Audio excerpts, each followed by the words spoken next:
Kochi to Abu Dhabi ഒരു international flight യാത്ര. കൊച്ചിയിൽ നിന്നും ഫ്ലൈറ്റ് ഡിപ്പാർട്ട് ചെയ്യുന്ന സമയം വൈകുന്നേരം 5 മണി. ഡിപ്പാർച്ചർ ടൈമിന് 1 മണിക്കൂർ മുമ്പ് വരെ ചെക്ക് ഇൻ കൗണ്ടേഴ്സ് അവൈലബിൾ ആയിരിക്കും. അതായത് 4 മണിക്കുള്ളിൽ റിപ്പോർട്ട് ചെയ്യുകയാണെങ്കിൽ പോലും ഫ്ലൈറ്റ് യാത്ര പോസിബിൾ ആണ്. എന്നിരുന്നാൽ പോലും ഈ ലാസ്റ്റ് മിനിറ്റ് ചെക്കിംഗ് സേഫ് ആണോ?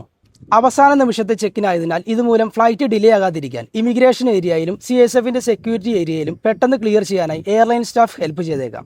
എന്നാൽ പാസഞ്ചറുടെ ചെക്ക് ഇൻ ബാഗേജ് കൗണ്ടേഴ്സിൽ അക്സെപ്റ്റ് ചെയ്ത് ടാഗ് ചെയ്ത് റിലീസ് ചെയ്യുന്ന ഈ ബാഗേജ് ഒത്തിരി സ്ക്രീനിംഗ് പ്രോസസ്സിലൂടെ കടന്നു ചെന്നതിന് ശേഷം മാത്രമാണ് ബാഗേജ് ലോഡിംഗ് സെക്ഷനിലേക്ക് എത്തിച്ചേരുക. സ്ക്രീനിംഗ് ടൈമിൽ ചെക്ക് ഇൻ ബാഗേജിൽ അലൗഡ് അല്ലാത്ത എന്തെങ്കിലും വസ്തുക്കൾ ഐഡന്റിഫൈ ചെയ്യുകയാണെന്നുണ്ടെങ്കിൽ ബാഗ് ഒരു പ്രത്യേക ഏരിയയിൽ ഹോൾഡ് ചെയ്യുകയും പിന്നീട് എയർലൈൻ സ്റ്റാഫിന്റെ സാന്നിധ്യത്തിൽ പാസഞ്ചർ അവിടെ എത്തി ആ വസ്തു റിമൂവ് ചെയ്തതിനു ശേഷം മാത്രമായിരിക്കും ബാഗ് ഫ്ലൈറ്റിലേക്ക് ലോഡ് ചെയ്യാൻ സാധിക്കുക.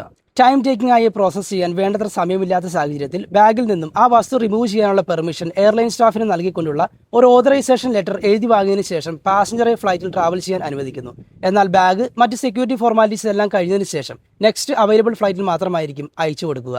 ബാഗിൽ അലൗഡ് അല്ലാത്ത വസ്തുക്കൾ ഒന്നും തന്നെ ഇല്ലാത്ത സാഹചര്യത്തിലും വെരിഫിക്കേഷന്റെ ഭാഗമായി പോലും ബാഗ് ഹോൾഡ് ചെയ്യപ്പെടാം. സോ ലാസ്റ്റ് മിനിറ്റിലെ ചെക്കിംഗ് ഒഴിവാക്കേണ്ടത് തന്നെയാണ്.